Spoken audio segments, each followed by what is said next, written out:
Hello and welcome to your daily dose of Satoshi's news. Today's date is Saturday the 19th of October 2024, the year of 1 million transactions per second and more. Experience the best of both worlds today at betbitcoinsv.com, the best casino and sports betting on chain. Have a little flutter in private using the original protocol and genuine Bitcoin.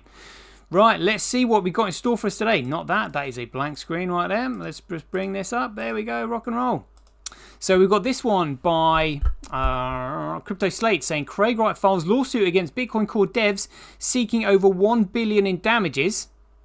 1 billion. It's near 1 trillion, actually.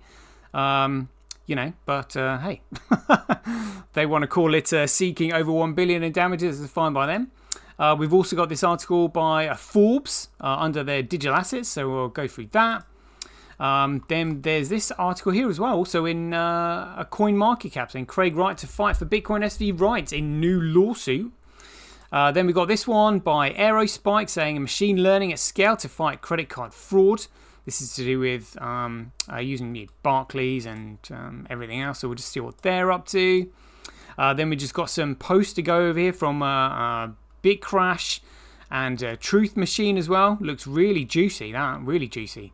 So, we'll see what's going on there. And then the fact that Craig's talking about the court case actually being delivered, proof of delivery. And that'll be the end of the show. Right, let's get into it. Satoshi, like a cowboy in the West, riding on the blockchain that they call the very best. 1 million strong, the transactions flying free. Just wait for the Terra node, you'll surely see. Here we go, rock and roll. Right, so Craig Wright files lawsuit against Bitcoin Core devs seeking over $1 billion in damages. Wright alleges that recent upgrades to a Bitcoin BTC protocol, that's Gregcoin, because there's nothing to do with Bitcoin at all, have deviated from its original design and caused financial harm. Very true. Craig Wright has initiated a new lawsuit against Bitcoin Core developers according to an October the 15th filing submitted to the Chancery Division of the High Court in London. Wright alleges that recent upgrades to the BTC protocol have deviated from its original design and caused him financial harm. He's seeking more than $1 billion in damages. BTC versus BSV. Oh, this could be juicy. Let's see what they're saying. The case centers on protocol modifications introduced through Taproot and segregated witness SegWit, which Wright claims have misled the public into believing that Bitcoin maintains its original attributes. According to Wright, these changes have caused confusion in the market and have compromised the vision of the original Bitcoin protocol. Wright is pursuing compensation based on the value difference between Bitcoin Core and Bitcoin Satoshi Vision, a digital asset he claims is the true continuation of Bitcoin, which it is. Awesome. As of October 10th, the BTC was trading at $62,000 while BSV stood at $65. Wright's lawsuit seeking $1.18 billion in damages. Where did they get that from? They're misreading that. It's not 1.18, it's $911 billion, which is almost a trillion, so they've got that wrong, in damages, arguing that Bitcoin Core's upgrades have undermined his vision for the flagship crypto. Legal history. The latest lawsuit marks another chapter in Wright's long history of legal disputes. Oh, have they got the complete history there? Let's have a look. It's not really a complete history, but got bits in there, fair enough. Many of which have centered on his controversial claim of being Bitcoin's pseudonymous creator Satoshi Nakamoto. Despite previous rulings against him, Wright continues to pursue legal challenges, this time representing himself in court. His efforts to prove his claim as Satoshi have been met with skepticism, with multiple courts ruling against his assertions in recent years. His previous court losses include one in 2022, where he was unable to cryptographically prove he holds the private keys associated with Bitcoin's Genesis block, a critical element in verifying Satoshi Nakamoto's identity. Not really, because we've said this a million times before. What's the word? So possession is not proof of identity. Just because you hold something doesn't mean that it proves who you are. It just means you've got possession of it. That's it. And again, they'll, if he was had private keys, they'll just say that he stole it. Yeah, he whipped it off Satoshi Nakamoto somehow. What a load of crap. Anyway.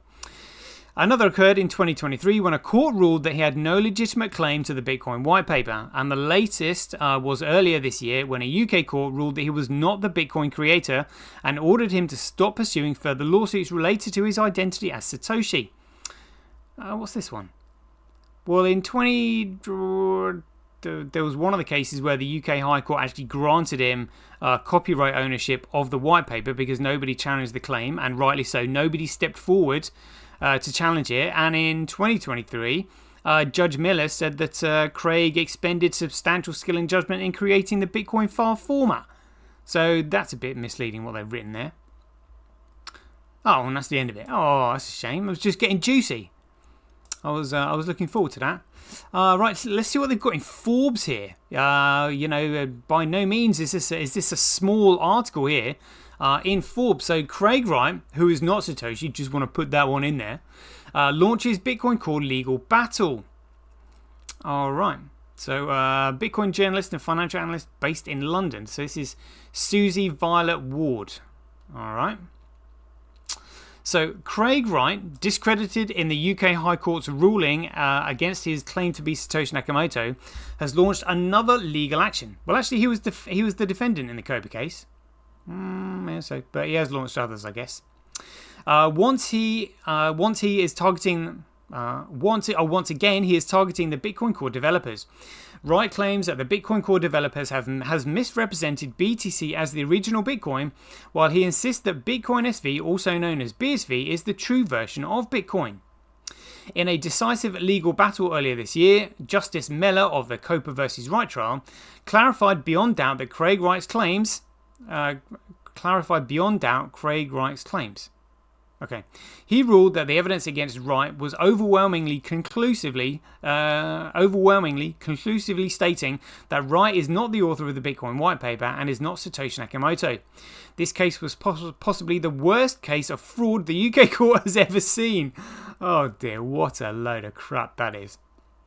Considering there were no allegations of forgery or fraud, let alone any evidence. So him saying it's the worst case of fraud the court has ever seen is outrageous, because no party was alleging or showing any evidence of any forgery or fraud whatsoever. Unbelievable. This definitive judgment hangs over Wright's new legal challenge against the Bitcoin Core developers, where he continues to claim the original Bitcoin protocol. The claim filed in the High Court of Chancery Division in London estimates the damages at a staggering, let's get this right here, so that's million, that's billion, so that's 911,050 billion. There we go. 911,050 million. Yeah, so that's 911 billion, 50 million. There we go. Got it right. The claim bases its figure on the... It's such a massive figure. Good grief. The claim bases its figure on the market valuation difference between Gregcoin and Bitcoin SV, the latter of which Wright supports as the true representation of Bitcoin's original vision by Satoshi Nakamoto. Hodler, who's previously won a defamation case against Wright in Norway, criticised Wright's latest legal action. In the press statement, he said, "When no refutable law firm is willing to keep representing his torrent of lies and forgeries, it is very much in the character for Mr. Wright to start using ChatGTP to represent him in even more delusional legal antics. It will end badly for Mr. Wright, of course." Okay, and then they've got the picture of the claim form there, which we went through the other day. That was quite interesting. In response to Wright's continuous legal actions, COPA has issued a press statement. Oh, okay, let's find that then. Indicating their awareness of Wright's recent claim. They express confidence that this latest legal attempt would be as unsuccessful as his previous endeavours. Despite the UK's High Court devastating demolition of Craig Wright's fake claims to be Satoshi Nakamoto earlier this year, COPA is aware that Craig Wright has recently issued yet another claim in which he pretends to own IP rights, but no, he does own IP rights, relating to Bitcoin. The statement read, Coper believes it is too early to comment on the details but remains confident about the outcome. Despite the decisive nature of Coper versus Wright ruling earlier in the year, Wright's new claim seems to follow a similar trajectory, alleging that the modifications such as SegWit and Taproot by Bitcoin core developers deviate from Satoshi's original vision. These features, according to Wright, mislead the public into believing that BTC retains the attributes of the original Bitcoin, thus causing reputational damage and market value loss to BSV. In Satoshi's final known communication with the Bitcoin community, he stated, I've moved on to other things. It's in good hands with Gavin and everyone. Oh, they put it in there. They put Gavin and everyone. Brilliant.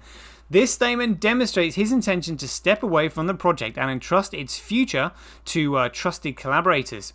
This moment marks a transition in the stewardship of Bitcoin, reinforcing the decentralized ethos at its core. Where are we?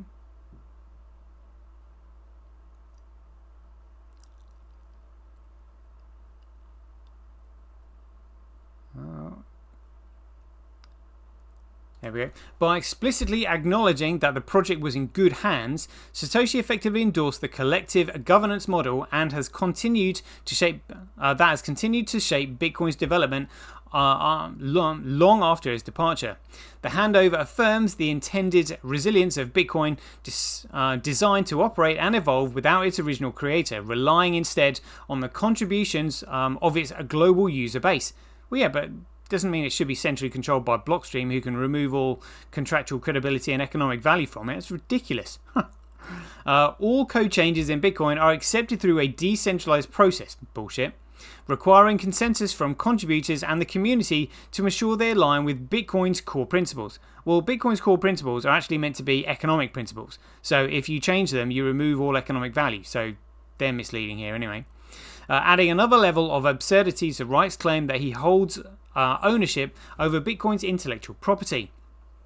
The persistence of Wright in claiming intellectual property rights over Bitcoin has been a point of contention and confusion. His claims have consistently been met with skepticism and criticism, largely due to the absence of credible evidence and the submission of numerous fraudulent documents in their place. The impact of these legal challenges extends beyond Wright and the defendants. It poses questions about the governance of open source projects and the nature of Bitcoin's decentralization. As Wright continues his battle for recognition and control, the decentralized nature of Bitcoin remains its greatest strength. Bullshit. It's completely centralized by Blockstream. That's what they're not saying. One that no single individual can claim to own. Yeah, apart from Samson Mow when he said Blockstream controls it. Or rewrite, no matter how many legal challenges they bring. Well, so that's it. They can't actually change the Bitcoin protocol, but what they had to do was create an alternative one and get the exchanges to list it as BTC. We know that's what they've done. So she is completely wrong in what she said here. Yeah, financial analyst, not an economist. Certainly doesn't know anything about Bitcoin. Let's see what this one says then. So Craig Wright to fight for Bitcoin SV rights in new lawsuit. Craig Wright once again made headlines in a bold move that sent shockwaves through the crypto community. He sued the Bitcoin core developers, this time demanding £911 billion in damages. In the lawsuit, the Australian scientist also claimed that Bitcoin BSV is the true Bitcoin. Wright's company Tulip Trading dragged Bitcoin core developers to court in 2022. In the lawsuit, the self-proclaimed Bitcoin curator said Bitcoin developers should help recover lost assets. He also urged them to change the protocol to regain his BTC. Although this lawsuit was ruled out due to lack of merit then, it was later given a trial in 2023. I'll have to look into that then. Craig Wright is challenging the Bitcoin narrative. Craig Wright's lawsuit directly challenges the Bitcoin narrative established by core developers in his filing. He argues that they have misrepresented BTC as the original Bitcoin by making changes like SegWit and Taproot, which they can't undo. So they're screwed really. According to Wright, these modifications stray from Satoshi Nakamoto's true vision. He maintains that these changes have harmed Bitcoin SV's reputation and market position. Meanwhile, Bitcoin SV's price has recently surged. According to CoinMarketCap data, the crypto asset is trading at $52, up 3.49% in the last 24 hours. The lawsuit follows a previous court ruling. Earlier this year, UK Justice Miller stated that Wright is not the author of the Bitcoin white paper.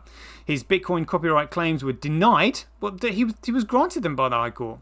The ruling also discredited his claims of being Satoshi Nakamoto. These past court rulings now cast a shadow over Wright's current lawsuit. BitMEX research pointed out that Wright cannot reassert his claim to be Satoshi Nakamoto due to an earlier injunction. Criticism of the crypto community. Wright's recent lawsuit follows another legal claim filed on October 12, 2024. This earlier claim says that there is a partnership between Bitcoin Core and Square Up Europe Limited, but the details of this partnership need to be clarified. The legal actions from Craig Wright have faced strong criticism from many in the crypto community. Well-known figure Hodlonaut showed disbelief over Wright's latest lawsuit and jokingly suggested that Wright might be using ChatGPT to write his claims. This doubt shows a common feeling that often sees Wright's claims as unfounded. The post Craig Wright to fight for Bitcoin SV rights in new appeared first on the coinrising.com. Coinrise.com. Right. I wonder if they've just got Bitcoin news, altcoin news. Interesting. Might have to bookmark that page. Nice one.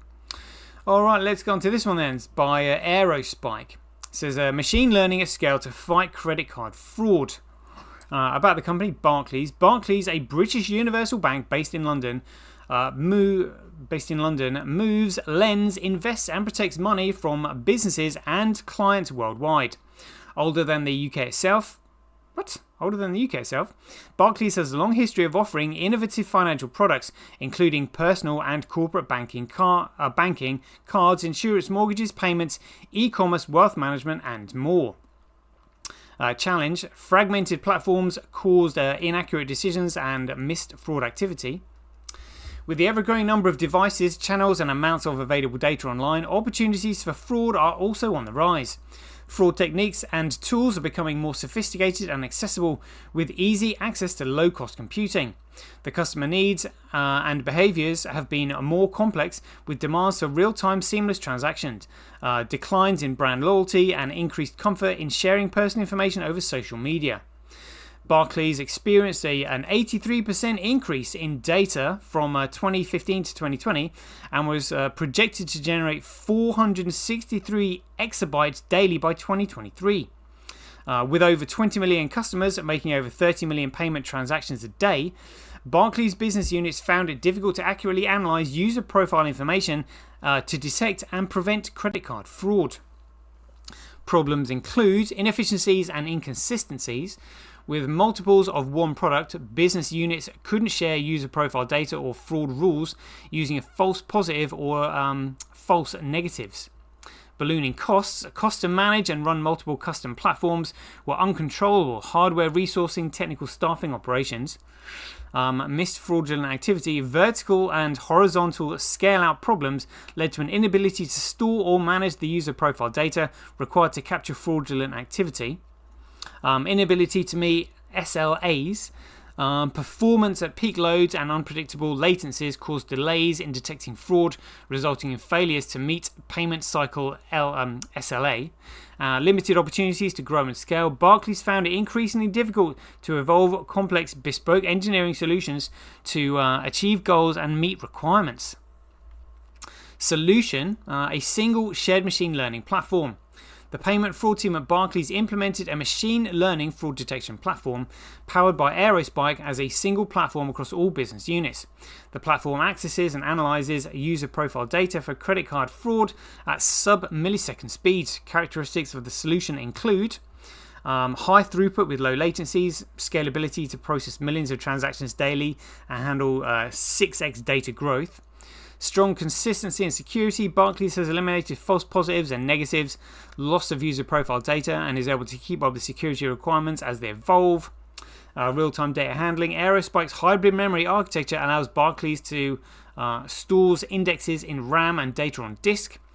Single platform, simplified architecture, and reduced number of platforms compared to the original structure. Wow.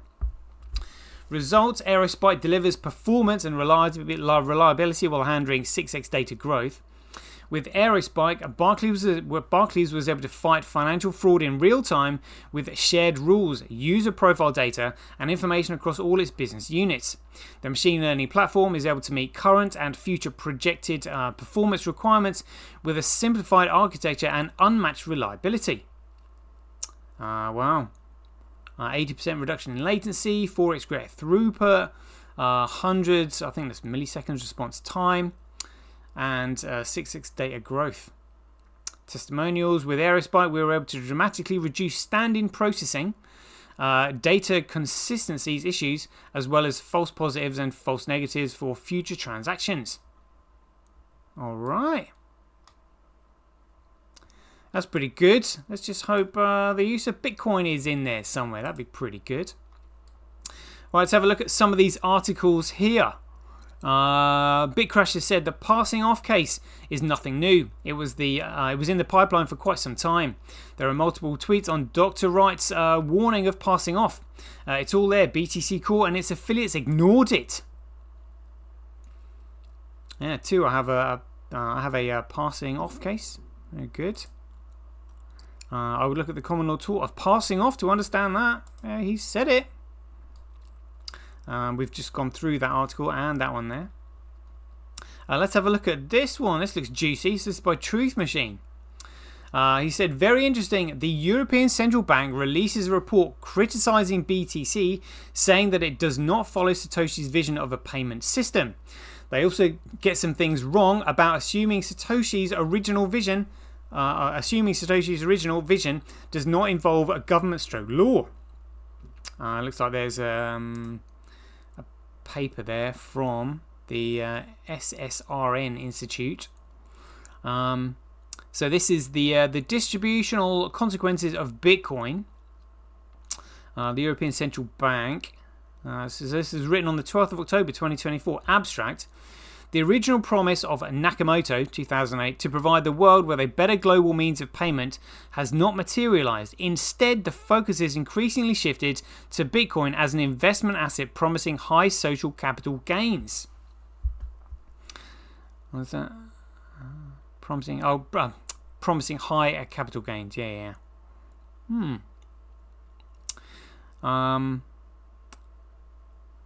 Promoters of this investment vision put little effort relating to Bitcoin as an economic function relating Bitcoin to an economic function which would justify its valuation.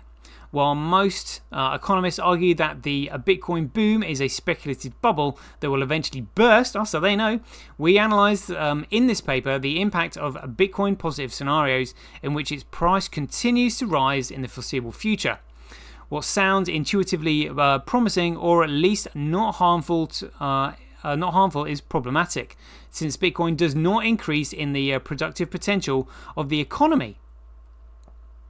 The consequences of the assumed continued increase in value are essentially redistributed, i.e., the wealth effect on consumption of early Bitcoin holders can only come at the expense of consumption of the rest of society. Well, exactly, yeah, because it's not used for anything. It's a speculative piece of shit. It's a Ponzi scheme. If the price of Bitcoin rises for good, the existence of a Bitcoin impoverishes both non-holders and latecomers. While previous discussions on the redistributive effects of Bitcoin assume that badly timed trading was a necessary condition for losses, this paper shows that neither poor timing of trades nor holding Bitcoin at all are necessary for impoverishment under a Bitcoin positive scenario. Wow. Yes, what they're saying is it doesn't do anything. It doesn't help society in any way. You put your money in and you hope to shit on somebody to get it out, and then hope that more schmucks come in. That's literally all it is. So they basically outlined it there. So let's see what they got here. Section 2, I'm assuming it's the same paper. The use case of Bitcoin and its valuation. 2.1, Bitcoin offers payment services to society. Oh, Nakamoto's original vision of 2008. Oh, that is huge. That's huge. Nakamoto 2008 believed that the Bitcoin would play a role in the future of payments, thereby also generating value for society that could justify a positive price. More specifically, he explained, and this is in quotes here, commerce on the internet has come to rely almost exclusively on financial institutions serving as trusted third parties to process electronic payments. While the system works well enough for most transactions, it still suffers from the inherent weakness of the trust-based model. Completely non-reversible transactions are not really possible since financial institutions cannot avoid mediating disputes. The cost of mediation increases transaction costs, limiting the minimum practical transaction size and cutting of the possibility for small casual transactions. And there is a broader cost in the loss of ability to make a non-reversible payments for non-reversible services. This seems to be purely a contractual and legal problem, not a technical one. With the possibility of reversal, the need for trust spreads. Merchants must be wary of their customers hassling them for more information than they would otherwise need. A certain percentage of fraud is accepted as unavoidable. These costs and payment uncertainties can be avoided in a person by using physical currency, but no mechanism exists to make payments over a communications channel without a trusted third party. The problem that Nakamoto 2008 believes to have identified seems, however, to start from a misunderstanding. In principle, financial institutions can avoid mediating disputes. Mediation is rather an optional service than a necessity. It is demanded by customers and charged by payment services. And what's this? 2.4. The investment vision of Bitcoin in the political debate. Oof. And they've got this. I wonder if that's 119 million. Maybe that's meant to be the 119 billion they've got there. But anyway, the investment vision for Bitcoin in the political debate.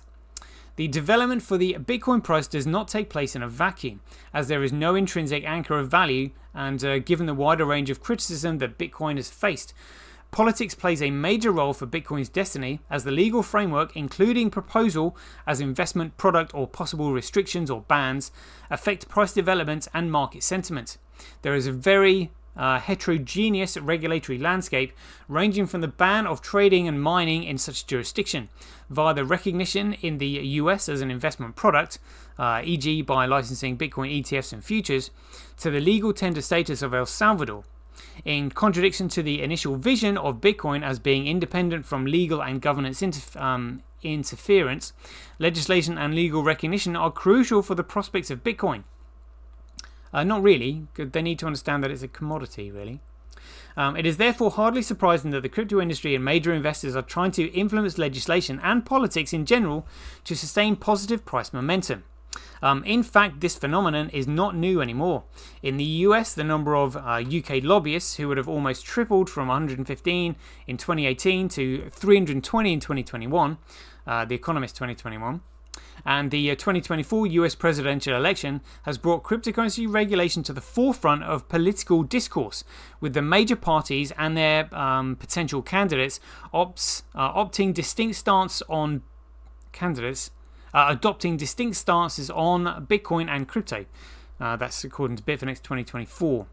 It fits into this picture that the current election campaign is also being financed with funds from the Bitcoin industry. Public Citizen, a think tank, reports that crypto companies have distributed 119 million USD to crypto-friendly Super PAC, that's Political Action Committee, already representing nearly half of all corporate election spending in the current cycle. Whew, that's huge then. A significant portion of the funds donated by the crypto industry for the campaigns has not yet been spent. However, as of early September 2024, of the approximately 25 million USD which have been utilized, more than 20 million have been allocated supporting Republican candidates or opposing Democratic ones. Interestingly, many adverts placed by these crypto reserves refrain from even mentioning crypto technology or technology regulation. Rather, they aim to discredit alleged crypto critic candidates, Wright 2024, 3 crypto-funded super PACs spent $62 million on video ads in September 2024 and never mentioned crypto, but that supported crypto-friendly candidates and or went against more crypto-critical ones. That's according to Ji Huang and Ostroff 2024. Voters might also be concerned by the political stance on Bitcoin, but far less than the crypto lobby may want to make politicians think. The precise fraction of the US population holding Bitcoin is disputed, while there are findings surveyed by the crypto industry, according to which 16% of the US adults say they've invested in, traded, or used cryptocurrencies like Bitcoin or Ether. Wow.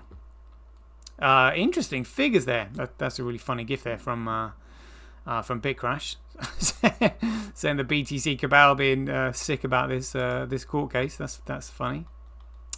What was there anything else? Oh, here we go. Look, Craig has posted this. He said the attached images demonstrate that the claim form was sent on Friday, the 11th of this month. Under Court Procedure Rule 16.14, a service is deemed to take effect on the second business day after the claim form is sent, as weekends are excluded.